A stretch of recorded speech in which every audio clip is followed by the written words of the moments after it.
చంద్రబాబుపై రెండేళ్ల నాటి రాళ్లదాడి కేసులో వైసీపీ అధినేత జగన్మోహన్ రెడ్డికి అత్యంత సన్నిహితులైన మొండితోక సోదరుల చుట్టూ ఉచ్చు బిగుస్తోంది.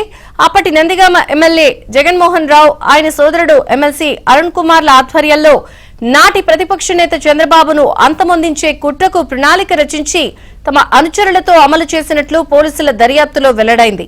వీరి పేర్లను నిందితుల జాబితాలో చేర్చనున్నట్లు సమాచారం. నిందితుల విచారణలో వీరి పాత్ర వెల్లడైంది. 17 మందిని నిందితులుగా గుర్తించి 4గురిని అరెస్ట్ చేశారు. త్వరలో మరిన్ని కీలక అరెస్టులుండొచ్చు. 2022 నవంబర్ 4న అప్పటి ప్రతిపక్ష నేత చంద్రబాబు బాదుడే బాదుడు కార్యక్రమంలో భాగంగా నందిగామలో పర్యటించారు. ఈ సందర్భంగా దాడి జరిగింది.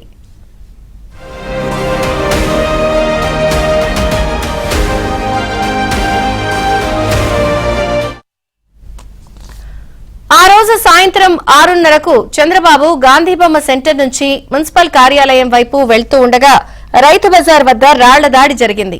ఇందులో సీఎస్ఓ మధుకు గాయమైంది. చంద్రబాబు పర్యటనకు 2 రోజుల ముందు నాటి ఎమ్మెల్యే జగన్మోహన్ రావు, ఎమ్మెల్సీ అరుణ్ కుమార్ తమ అనుచరులతో సమావేశమయ్యారు. బాబు కార్యక్రమాన్ని భగ్నం చేసేందుకు కుట్ర పన్నారు. ఇందుకు 3 బృందాలను ఏర్పాటు చేశారు. ఓ బృందం విద్యుత్ సరఫరా నిలిపివేయడానికి, మరో 2 రాళ్లతో దాడి చేసేందుకు ఏర్పాటయ్యాయి.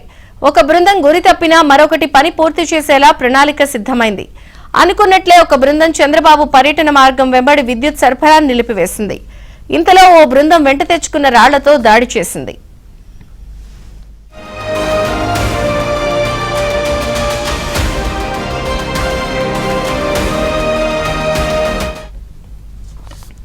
ఈ ఘటనపై దర్యాప్తులో అప్పటి పోలీసులు నిర్లక్ష్యం ప్రదర్శించారు.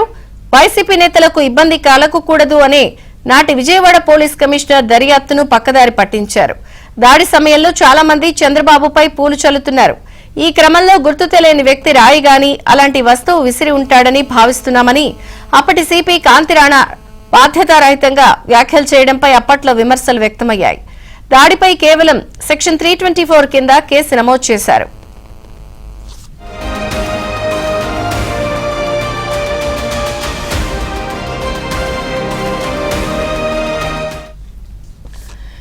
ఈ సెక్షన్ కింద 7 ఏళ్లలోపు శిక్షకే ఆస్కారం ఉంది. విధుల్లో ఉన్న విద్యుత్ ఉద్యోగిని కాదని సెలవులో ఉన్న వ్యక్తి నుంచి స్టేట్మెంట్ తీసుకున్నట్లు సమాచారం. దాడి సమయంలో 12 లైట్లు వెలగలేదని అప్పటి విద్యుత్ అధికారులు పోలీసులకు ఇచ్చిన స్టేట్మెంట్లో పేర్కొన్నట్లు తెలిసింది. వాస్తవాలను పరిశీలించకుండానే పోలీసులు సాక్షుల స్టేట్మెంట్లను రికార్డు చేశారు. కేసును నీరుగార్చే ప్రయత్నాలు పెద్ద స్థాయిలో జరిగాయి.